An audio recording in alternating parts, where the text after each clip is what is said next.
Hello mga ka-farmers. For this video mga ka-farmers ay magpo-pruning tayo ng ating ampalaya mga ka-farmers. Yan. 16 days old mga ka-farmers mula nung mailipat tanim natin ito mga ka-farmers. Ito mga ka-farmers, oh, tingnan nyo mga ka-farmers. Nilagyan pala natin ng fungicide ito mga ka-farmers para hindi mapasok ng mga punggos ito mga ka-farmers dahil ikat natin dito mga ka-farmers, oh. Yan. Para iwas punggos tayo mga ka-farmers. Yan, tanggalin natin itong mga sanga sa gilid mga ka-farmers.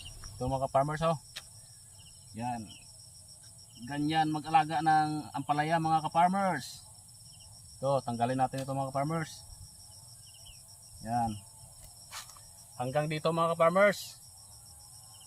First pruning pa lang ito natin mga ka-farmers. Pagdating dito mga ka-farmers, magpo-pruning tayo ulit. Dahil dito tayo mag-umpisang magpasanga mga farmers itaas. Yan. Ito mga ka-farmers, oh. Tanggalin natin itong mga sanga sa gilid mga ka-farmers. Para mag-focus ang ating ampalaya apakyat. Yan. Ito mga ka-farmers. Saka ito mga ka-farmers, oh. Meron ng unang bunga mga ka-farmers. Ito.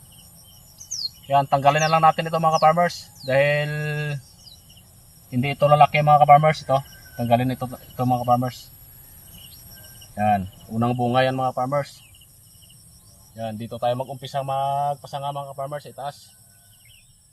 Yan. Ganyan mag-alaga ng ampalaya mga ka-farmers. Shout out mga ka-farmers. Yan. First pruning pa lang ito mga ka-farmers. Abangan nyo ang susunod na pruning mga ka-farmers para malaman nyo kung paano mag-alaga ng ampalaya.